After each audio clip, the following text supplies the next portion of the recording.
Okay, I'm going to go ahead and get started. Just have a little bit more sort of introductory to go with, so I hope we'll see a few more people as they as I'm still doing that. I'm going to go ahead and start with the first part of the session, the 2020 census, new data for New Hampshire communities. Here's the agenda. This is going to be for both for my portion of the webinar and then for the succeeding portion. I'm Ken Gallagher, Principal Planner at the State Office of Planning and Development. I'm also the New Hampshire State Data Center Coordinator. For my part, I will start by giving a brief overview of census operations in 2020, and then go into more detail about the series of data releases that have already occurred and are planned. I will present a quick refresher on the levels of geography available in census data, and then turn to the challenges that the 2020 census has encountered and what that means for data users. The second half of the webinar will be presented by Ken Johnson, Senior Demographer at the Carsey School of Public Policy at the University of New Hampshire. Ken will present his findings to date for the 2020 census in New Hampshire, focusing on what it tells us about demographic change in the state and what it tells us about diversity in the state. And he will incorporate these results into a longer time frame so we can see how recent trends compare to historical trends.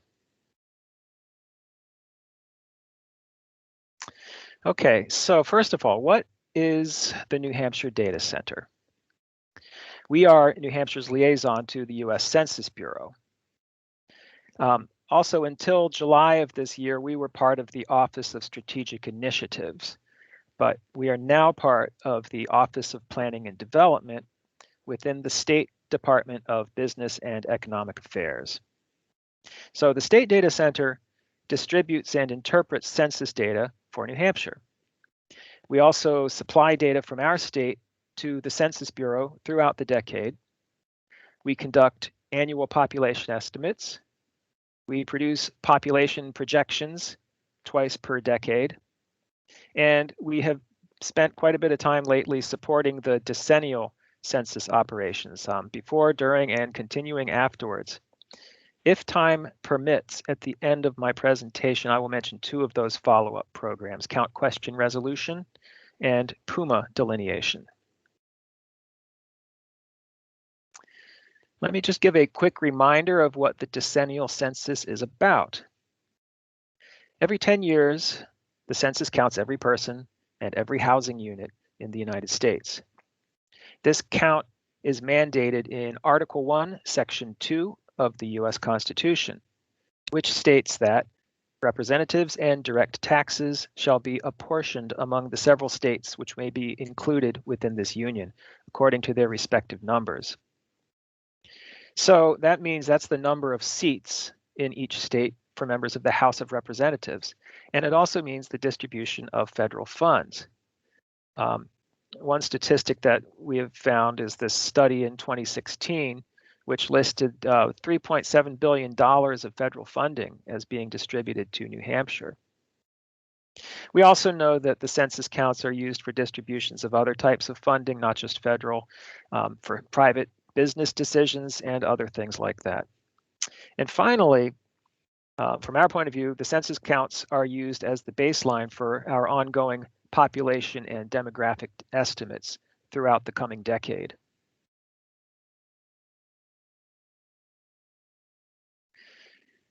Here is what turned out to be the final timeline for the 2020 census. This was after delays that were caused by COVID. The first item, self-response. This is where people would get mailers from the census and have a chance to respond online or by phone or by mail. And that period lasted from March 12th all the way through October 15th of 2020. The census was going to count people living in group quarters, such as college dormitories or nursing homes or prisons, starting on April 2nd. However, this was right during the large amount of lockdown that occurred that year. So ultimately, the group quarters count continued until September 3rd. There were counts of the homeless and transitory populations. Again, that was supposed to be in the spring. it was pushed back until September. The next big phase of the operation, which was non-response follow-up, this was where census workers would visit the homes of people who had not yet responded, didn't start until August 11th in New Hampshire. Ordinarily, it would have started in May. Instead, it started in August and lasted until October 15th, which was the same day that self-response ended. So because of these delays, the apportionment counts, which are the state's total populations, were delivered to the president not until April 26th of this year, rather than the traditional date of December 31st last year. And then the redistricting data, which we will talk about shortly, was delivered in two formats. There was a legacy format for what I would say are power users, which happened on August 12th of this year. And then the data was placed on data.census.gov last month, September 16th. And then the most detailed releases of the 2020 census data, which are the demographic and housing characteristics files, are expected to be released next year, but we have not yet seen a specific date for that. So let's start looking a little bit more closely at these different data releases. Let's start with the apportionment data. It was released in April, and this is really the constitutional basis for conducting the census. It's used to distribute those 435 members of the U.S. House of Representatives based on the population of each state. One thing to be aware of is that this data is a little different from other census releases. It includes not just the resident population of each state, but also the number of overseas federal employees, those are military and civilian, and their dependents that are associated with each state. So therefore, the apportionment population for New Hampshire is 1,379,089, but the resident population is less than that, 1,377,529. So the resident number is what we will be using as the state's total population for all subsequent data releases.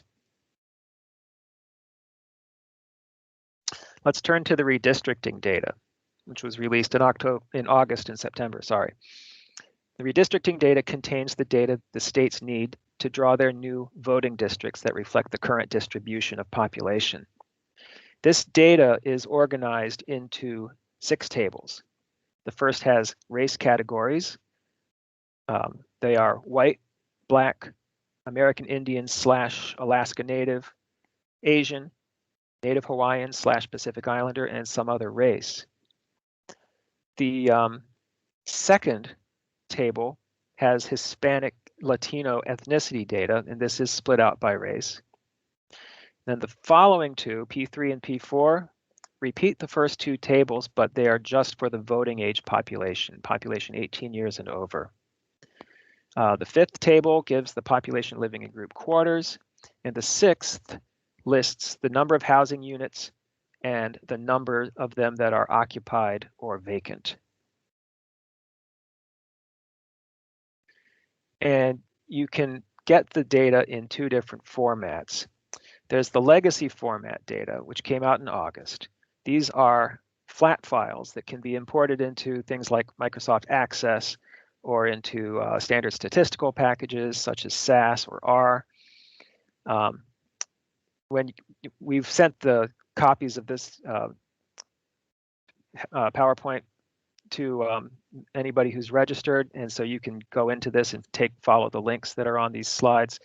The first link goes to the Census Redistricting Program's redistricting data summary file page, and that contains links to the actual data, also technical documentation, and then I found this really useful, table shells to facilitate imports. So for instance, we brought it into Microsoft Access, and there were already relationship files set up linking the different tables. And then in September, all of the redistricting data became available on data.census.gov, and you can see that that one is also linked on this slide. So this would be the way to access it's sort of more likely for the general public to use this, especially if one is just looking to create specific queries of the data. You can then download any of those queries that download the data, I mean, from any of the queries that you've made. In either of these two formats, the data are available for all levels of census geography. So that's not all the data. There's a lot more that will be released coming up, hopefully next year. Mainly, these will be released as two types of files. So the first are the demographic and housing characteristics files, the DHC files. And this will break out the population into 5-year age groups by sex. It will also contain more details on household type, family, etc., household size, and the relationships of people within the households. And then also the housing data will have more detail, more than just simple occupancy. It'll contain information such as on housing tenure, whether it's owned or rented, for instance, and then break out the vacant units into different types, such as, well, this is for sale, or it's for rent, or it's actually used for seasonal or recreational use, etc. And then in addition to those, there will be these what's called the detailed DHC files. These contain much finer grained combinations of race and ethnicity. It will contain single year age groups, and it will contain age in combination with race. It'll contain household types in combination with race, and then the group quarters population by race. Now, these data will not be released at all levels of geography, and I'm going to discuss reasons for that later in the presentation. And again, there are, for these same reasons that I'm going to discuss later, there's no release dates that are available yet. Okay. All right. I'm going to step back for a moment. I've talked a couple of times now about the levels of geography at which the census data is released or will be released. So I thought it would be useful to take a moment to look at how the census organizes its geography. Top down, nation largest unit at the top, census blocks, the smallest unit at the bottom. Some of the 2020 census data is available or will be available at all the levels shown in this diagram.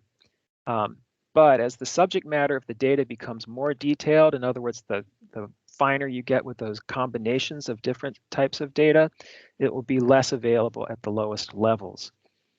So now take a look and notice how with the lines connecting the different levels of geography basically indicate whether units are nested or not within those things. So census blocks are fully nested within block groups are fully nested within census tracts, etc., going up the chain. But you'll see that we also have all of these other geographic units on both sides. So those do not nest in the same order as the ones that are going down the middle of the diagram. Notice, for instance, for New Hampshire, we have the county subdivisions over on the left. Those are actually the towns and the cities in the state. Those are nested between census blocks and counties. Let's see, find my notes here. And also, yeah, so in other words, that means that census tracts can often cross municipal boundaries, and actually block groups can as well, though less frequently. You can also see things like congressional districts and such. Those actually connect up with the states, and so that means they likewise can cross county boundaries in addition to all of those other boundaries. So let's look at two types of geographic data right now, ones that have this non-standard nesting that I'm talking about. So first of all, census tracts. Census tracts are drawn so that they generally have about the same amount of population, usually around 5,000 residents, give or take a couple thousand. This means that some towns and most cities will have more than one tract. Manchester has 30 tracts. However, if you go out into the most rural parts of the state, you will find tracts that comprise 3 or 4 or more towns, all in one tract, that is. So that's something you definitely need to be aware of, especially if you're looking for the data for your specific town. Now let's look at what the census calls places. If you go outside of New England, places are incorporated communities. Those would be cities, towns, boroughs, villages, etc. And they can also be unincorporated places that have a significant population, which they call census-designated places. As just for an example, I grew up in Ellicott City, Maryland, just outside of Baltimore. It's a large suburb, but it's not incorporated. So for the census to be able to track the population, they've drawn limits around it and call it a census-designated place, a CDP. In New England, though, we like to think of towns as where we live, and we all know that towns in New England are actually county subdivisions. So for the census, that means the only places that exist are cities still, but then census-designated places. Often, a town will have its main village being a census-designated place, such as, for example, Henniker. But there might be other villages in the town. Consider Kentucky, for example, which is a census-designated place. Also, not every town center is going to be a CDP, especially if they're not very large. Back to town of Hopkinton, Kentucky's a CDP, but Hopkinton Village is not. And also remember that CDPs can actually cross town lines. One example is Suncook Village, for instance, which is split between Pembroke and Allenstown. And CDPs can even cross county lines. So Tilton and Northfield are combined into a single CDP because they basically function as a twin town. And that crosses the Merrimack-Belknap county line. So here's a map that I made sort of illustrating some of these concepts. I took this map, or a screenshot basically, from the Census Tiger Web site, which is very useful for this sort of thing. It also goes down to the block level. So on this map, first of all, you can notice that places like Franklin, Laconia, Belmont, Guilford off to the right, those all have multiple census tracts. Franklin and Belmont both have 2 tracts, and then Guilford has 3, and it looks like Laconia has 4. And then on the other hand, on the same map, you can see that there are several towns that are combined to form single tracts. Look over to the left, you can see that Wilmot and Danbury and Hill all form one tract, and then Andover and Salisbury together form a single tract.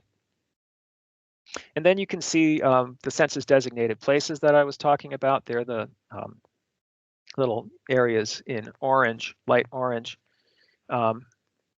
So several of the town centers are their own CDPs, like New London and Bristol, New Hampton, Belmont. You can see a few of these CDPs, like Belmont and Meredith, cross tracts again. So you do have that sort of thing going on with the geography. And then you can also see where the town center, Tilton and Northfield, exists, and that is crossing a county line and a town line.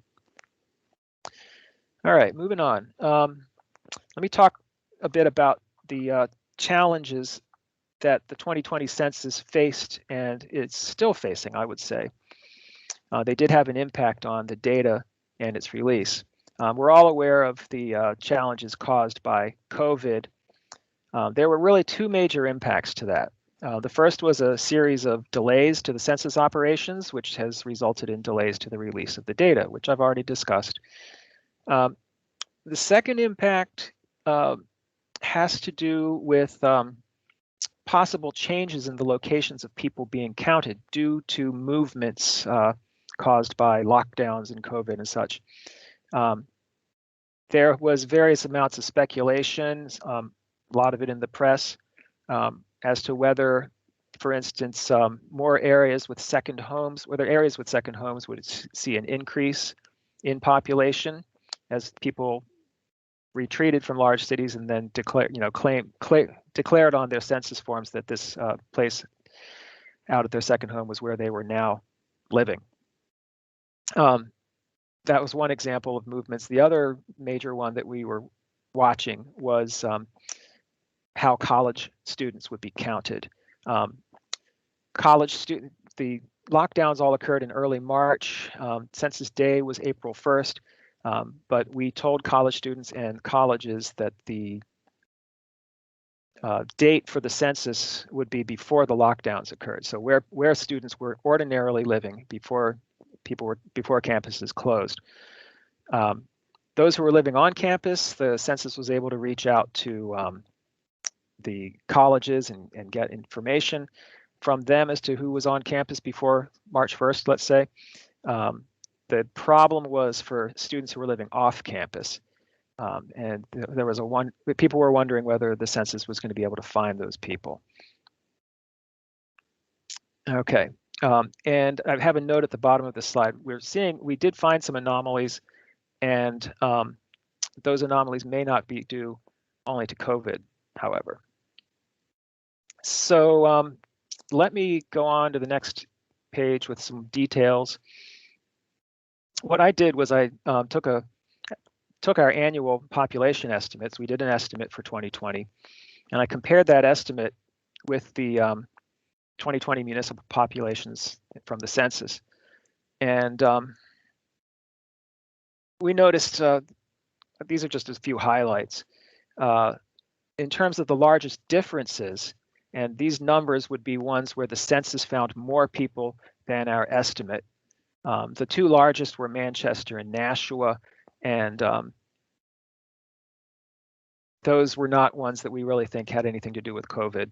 That had more to do with our methods, other possible changes. We did notice that Henniker, a college town, had the third highest sort of larger census number. I'll discuss that in a moment. And then we have percentage difference changes over on the right-hand side.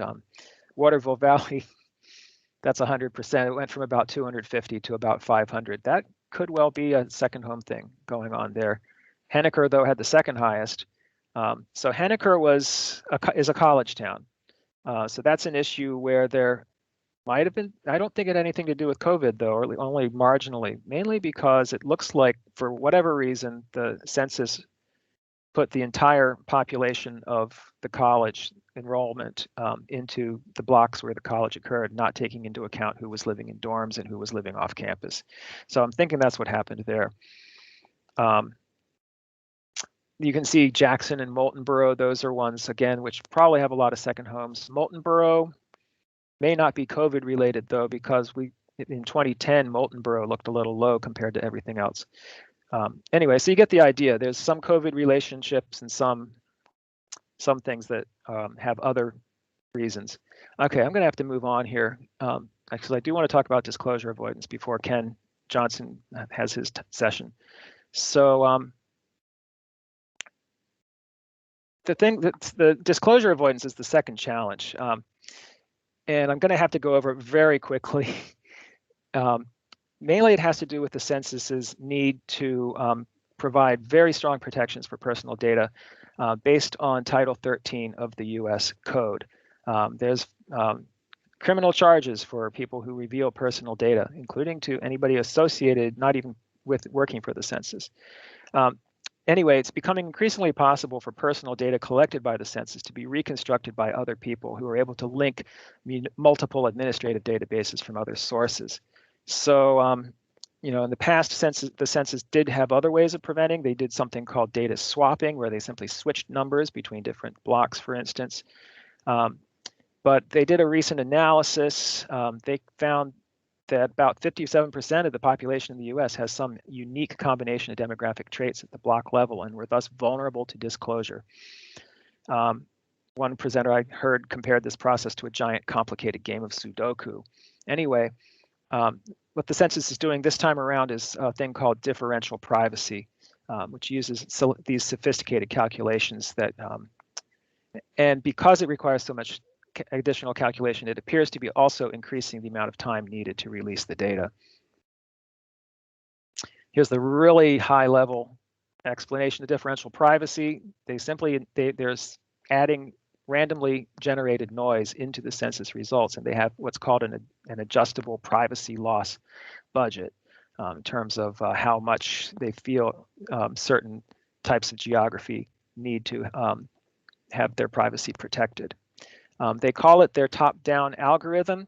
The statistical noise they inject is allocated in precise amounts to different levels of geography, but the overall accuracy increases the higher one aggregates the data. So up to the state level, for instance, or up to the national level, there's no longer any noise. There are some data that remain invariant, that do not receive any infusions of statistical noise. These include the total state population, the number and types of group quarters, down to the block level.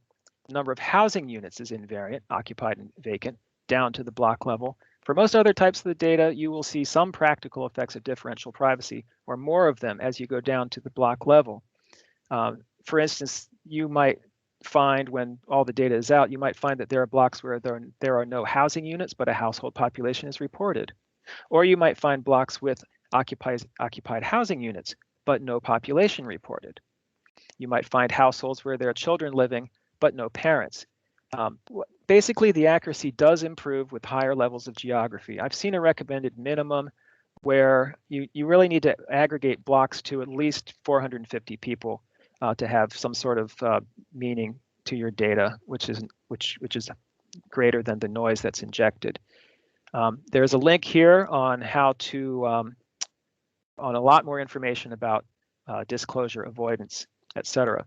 And I see I'm getting very close to the end of my time. I think I would like to simply pass over the issues of count question resolution. We wondered about a place like Henniker might want to do it, though normally towns would go through count question resolution if they think that the census missed people and not overcounted. So we'll see what happens with that. Anyway, there is information here on that. And then I also put in a little bit of information about public use microdata areas. This is really things that the regional planning commissions are going to be looking at in terms of ways to get more detailed information out of things like the American Community Survey data. So anyway, I thought I wanted to get right to the end of that. I think I could possibly take one question if Noah has any questions. Otherwise, we can go right on to Ken Johnson. Yeah, we have two questions here. The first is from Liz Emerson. Can you have a CDP removed from a town? Okay, the CDPs are drawn in a lead up to the census. So CDPs do come and go. Most of them stay put, but there is a process a year or so before the census that again includes the regional planning commissions who go through a geographic software and make recommendations. And often they'll do that with input from the towns. So I'm not sure why one would want to remove a CDP, but if that were the case, that would be something to work with prior to the 2030 census. At this point, they're going to be set for the rest of the decade. Great. And if we have time for one more, we also have a question from David Katz asking, how are seasonal residents counted? Okay.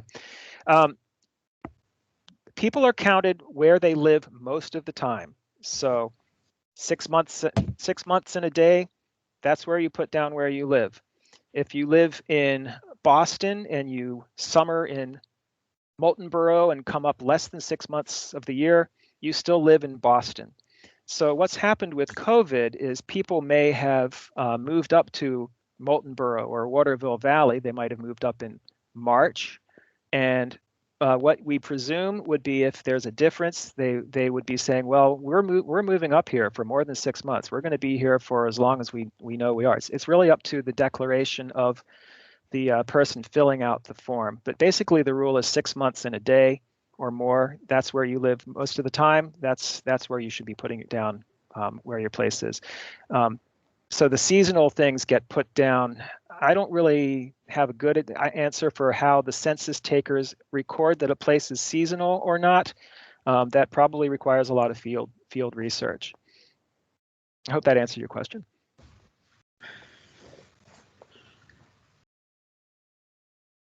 And thank you very much. I think we can move on now to Ken Johnson's thing. So let me stop sharing my screen and we'll let Ken take over.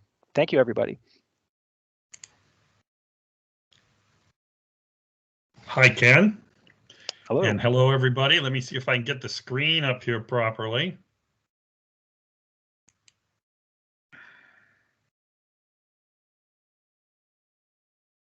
Okay, I hope everybody can see that. So I'm Ken Johnson from the University of New Hampshire. I just wanted to acknowledge all the funding agencies who've supported my work on the census through the years. And I'd like to start talking about New Hampshire's population growth patterns based on the 2020 census, plus a number of other Census Bureau sources. As Ken pointed out, only some of the data from the 2020 census has been released so far. So some of my research relies on other data. And I'm going to talk in some detail about different parts of how the population changes. One part that demographers look at quite a bit is natural increase, which is the difference between the number of births and deaths in a community. And then net migration, which is the difference between the number of people moving in and moving out. And there are really two kinds of migration: domestic migration, which is movement from one place to another within the United States, and then immigration, which is the movement of populations to the United States from other countries.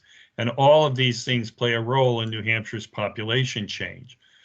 New Hampshire grew by about 4.6% between 2010 and 2020, according to the new census data. And you can see that only Massachusetts and New England grew more quickly than New Hampshire did, but compared to other states around the country, population growth in New England was relatively modest. You can also see that New Hampshire's population growth was due both to natural increase, this is the difference between births and deaths, but also mostly to migration. And that's one key point, is that migration, both from other parts of the United States to New Hampshire and from other countries to New Hampshire, have fueled most of New Hampshire's growth in the last decade. This just shows you the relative growth of New Hampshire over the last several decades. You can see that the growth between 2010 and 2020 was more modest than it's been in previous decades. So the growth rate has slowed down somewhat in New Hampshire from when it was really growing rapidly during the 1970s and 1980s. If you look at New Hampshire over the course of the decade, you see a very different kind of pattern depending on where you are in the decade. And in large part, this reflects the impact of the Great Recession of the late 2007 to, well, the economists say it was over in 2009, but demographers would say it went on until about 2015. But notice, for example, one of the main ways that New Hampshire normally would grow is from domestic migration, people moving from one place to another into New Hampshire from another state. That was negative during 2010 to 12, which is very unusual for New Hampshire. And so what little growth there was in New Hampshire then was a function of natural increase plus immigration. As you get to the end of the decade, you begin to see a pattern much more like what's typical in New Hampshire, which is most of the growth fueled by migration, particularly domestic migration, with some immigration. Now, the big difference in New Hampshire recently is that more people died in New Hampshire in each of the last several years.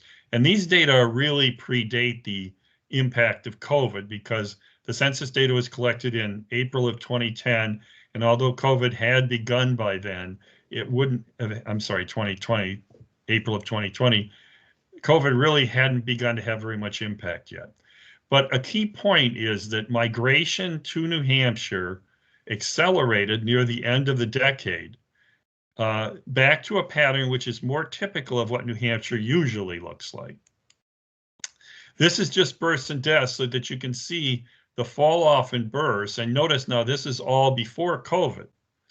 So New Hampshire and most of the United States experienced a significant decline in the number of births after the Great Recession began.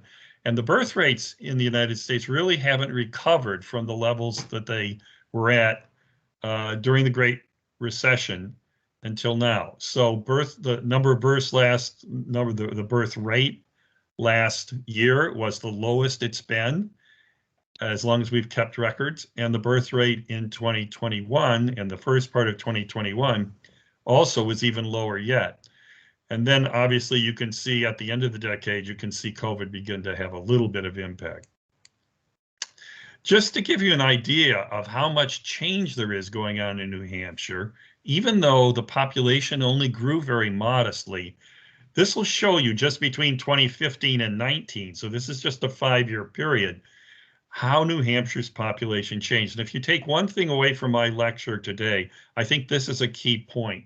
And that is, even though the population of New Hampshire only grew modestly, there was a lot of change in who is here. We had births, 61,000. We had deaths, a few more to make the net loss from natural increase. We had almost 245,000 people move into New Hampshire, 214,000 move out. They produced that net change of 30,000. So while the population only gained 30,000 from migration, domestic migration, it's the result of an enormous turnover in who is in New Hampshire. Immigration, you can see the number of immigrants and an estimate of emigrants. It's hard to tell how many people leave the United States. We don't keep very good records of that. And so the net gain here was 15,000. And so when you put all that together, the net change in New Hampshire was a relatively modest number of people, but the turnover in who was here was much more significant. Now, this is from the American Community Survey and from population estimates, so it's not from the decennial census itself.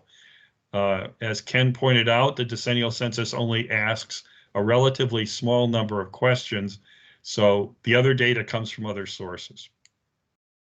Now, another important point about New Hampshire is that New Hampshire has a substantial amount of domestic migration into it. That is, a lot of the people living in New Hampshire were born in another place in the United States. It has relatively few immigrants as a part of its population. But again, if you compare it to the United States or to New England, where close to 60% of the people who are residing in a state were born there, New Hampshire is very different. It has a much smaller proportion of its population born in the state. Only 42% were born in the state, compared to close to 60% for the United States as a whole, or even for New England as a whole. So New Hampshire, more than many other states, has a substantial part of its population that was born elsewhere. Only about 6 states have more people born outside the state than New Hampshire does. And again, most of them are domestic migrants coming from other places in the United States. About 23% of the people who live in New Hampshire were born in Massachusetts. So again, the point I want you to see is just that there's a substantial amount of turnover of the population. Now, New Hampshire benefits from that kind of turnover in its population. You can see that with reference to college graduates, this is the proportion of the people born in New Hampshire who graduated from college. This is the number of people born in another U.S. state who've moved to New Hampshire who graduated from college. And this is the number of foreign-born who moved to New Hampshire who are college graduates. And then these are graduate degrees. So you can see that both among the domestic migrants and among the immigrants, New Hampshire gains well-educated people through these migration streams. Again, this data is coming from the American Community Survey, not from the census itself. The census doesn't have this kind of detailed data in it. And you can see that this inflow of college-educated people to New Hampshire occurred both during the economic recession period, but also in the most recent period for which we have data. So again, the point simply is that New Hampshire tends to gain from migration. It gains well-educated people. It gains people with higher incomes as well. Now, as you all know, demographic change varies across New Hampshire, and the new census data illustrates that point pretty well.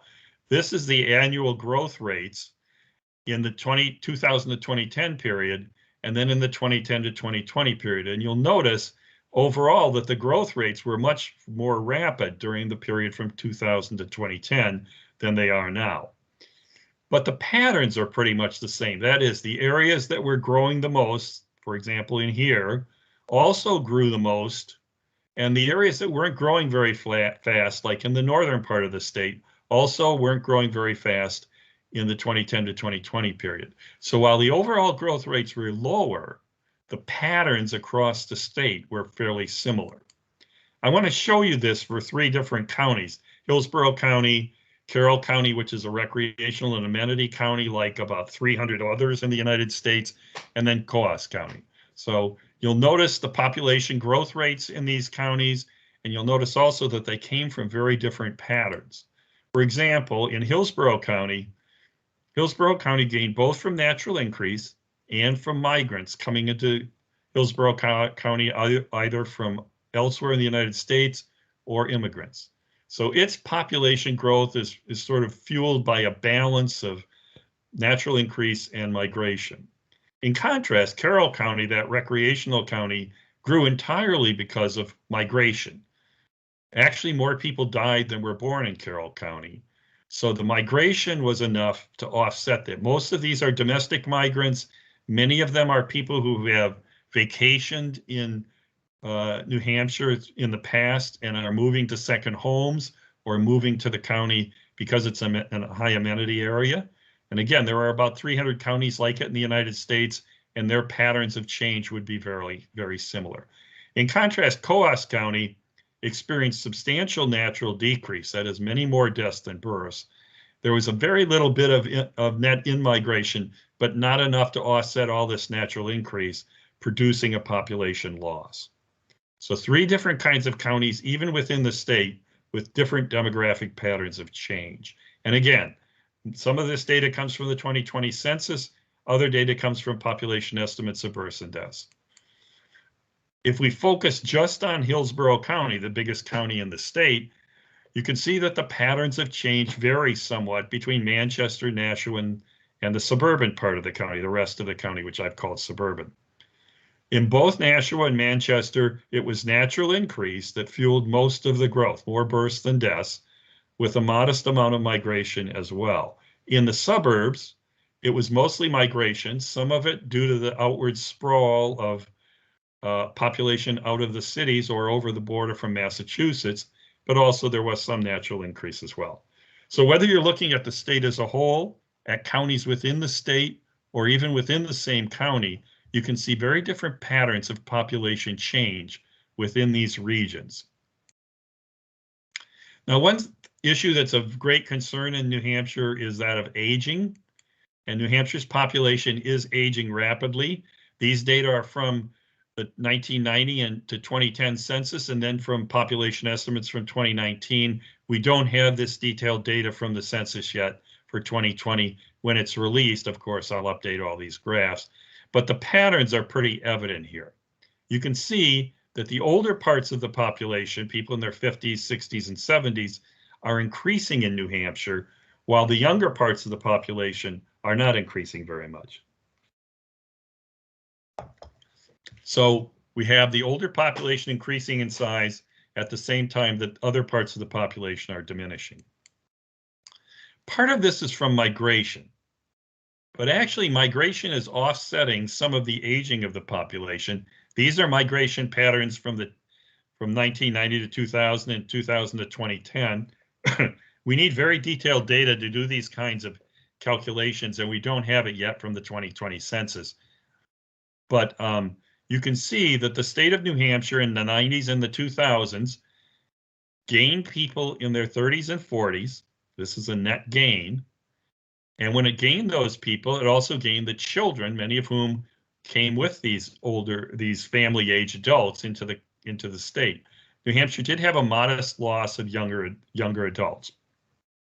Relative to other states, this is pretty modest, but it was a net loss. Also, you can see there is some increase in the older population from migration, but not a lot. These are more recent data. These are based on the ACS, the American Community Survey, so they're not as high quality data, but they do show the patterns more recently between 2010 and 2014 and 2015 and 19. You can see that continued inflow of young adults, but also in some inflow of people in their 20s. So the most recent migration patterns look a little different than the historical trends, but we'll have to wait until we have really good data to be sure. This is New Hampshire's age structure. This is what demographers call a population pyramid. So here are the youngest children, 0 to 4 years old in 2019. These are the girls, these are the boys. You can see the population in different age groups.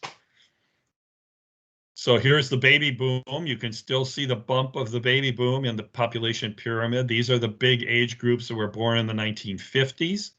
New Hampshire's population has one of the largest proportions of people in the baby boom of any generation.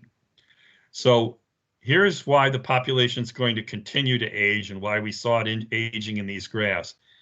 Notice how much bigger these cohorts in their 60s and 50s are than the older cohorts. Now, there will be some deaths from these cohorts before they reach their 70s, but nonetheless, they're considerably larger. And then behind them are smaller cohorts in their 40s and 50s. So as these big cohorts age up into the older age groups, it's going to increase the aging of New Hampshire's population in the future. So the older part of New Hampshire's population is almost certainly going to get larger. The question is, how much migration will there be in these age groups to offset those gains? And that's something that's still an open question. New Hampshire's population is among the older populations in the United States. About 18% of its population is over the age of 65, so it's in the top 10 on this. But it's, certainly it's not as old as Maine or Florida are.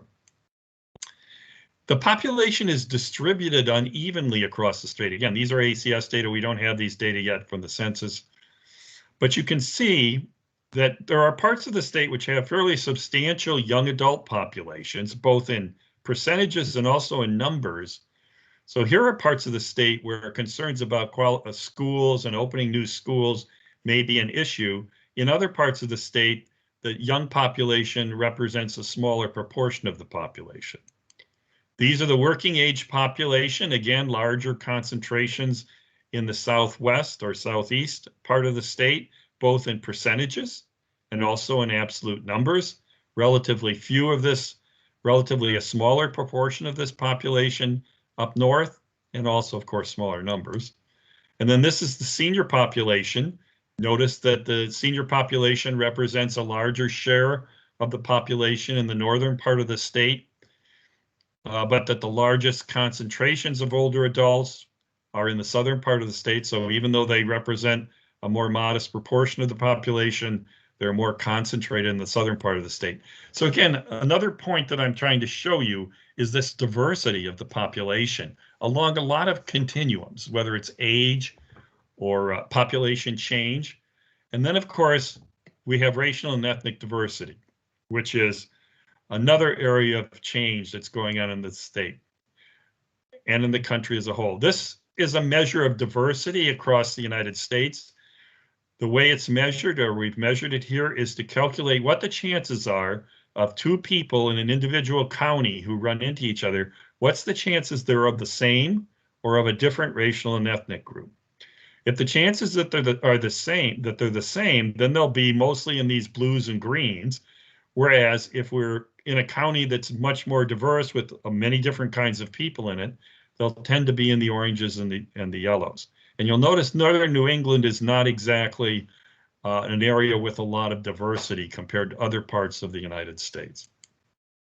This is just a focus on New England itself, and you can see that there's quite a bit of variability between a fairly diverse population, of course, especially in the Boston metropolitan area, to areas in northern parts of New Hampshire and Maine where there isn't very much diversity at all. This is the population of New Hampshire in 2020 from the new 2020 census. 12.8% of New Hampshire's population is other than non-Hispanic white. Now, the Census Bureau, when it measures race and ethnicity, it asks questions about whether a person of Hispanic origin or not, and what their race is. And they self-report their race, and they can choose one or multiple races. And so this is showing you the racial makeup of the population of New Hampshire. And so the majority of the population remains non-Hispanic white, but the minority population is growing, and it's particularly more pronounced among young people. So while 12.8% of the whole population of New Hampshire is a member of a minority group, It's 11% of the adult population, but 20% of the child population. This pattern is very typical of what's going on elsewhere in the United States. Across the United States, the child population is more diverse than the adult population. So the first kinds of institutions that are going to deal more with the diversity of the population are, of course, hospitals, schools, where we have children, and so forth. So the most diverse part of the American population is the babies that were just born. The least diverse part of the U.S. population, and this is true in New Hampshire too, is the oldest adults. And so here you can see the contrast between New Hampshire's young and adult populations with reference to diversity.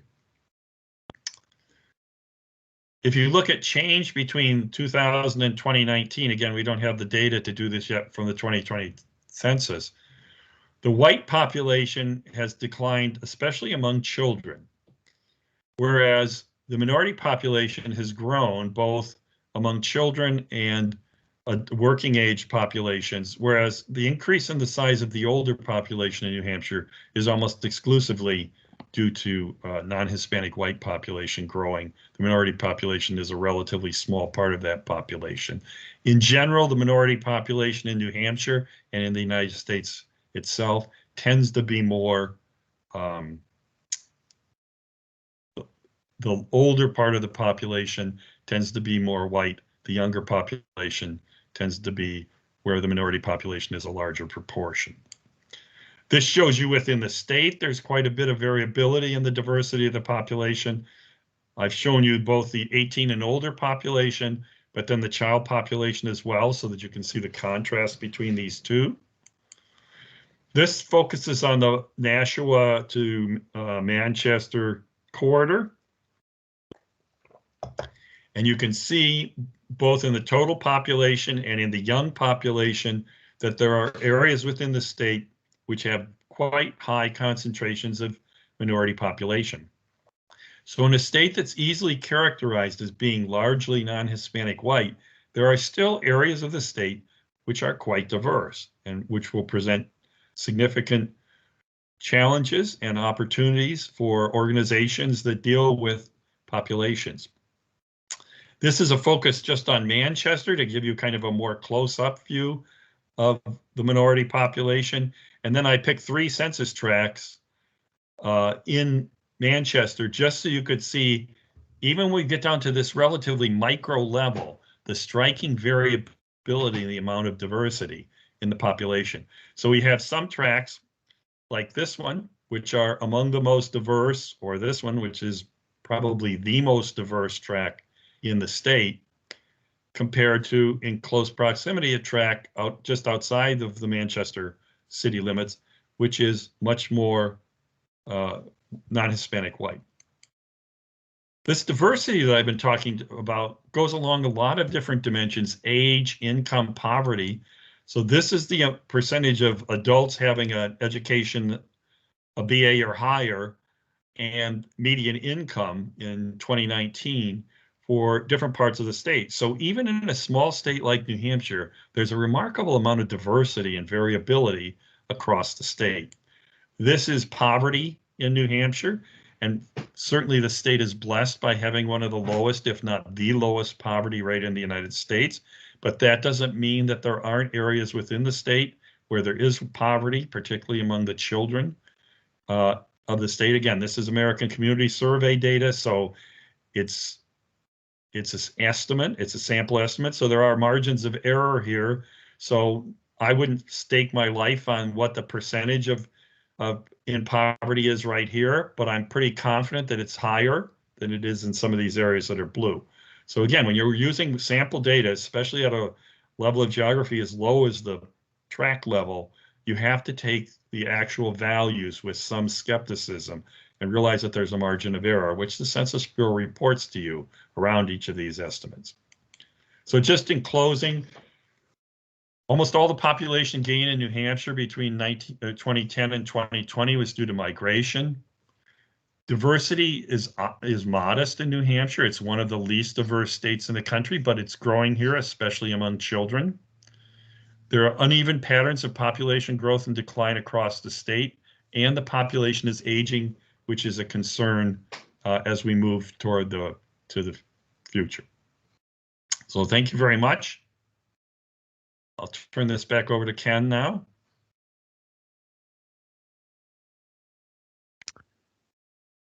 Okay, thank you very much, Ken. That was very interesting.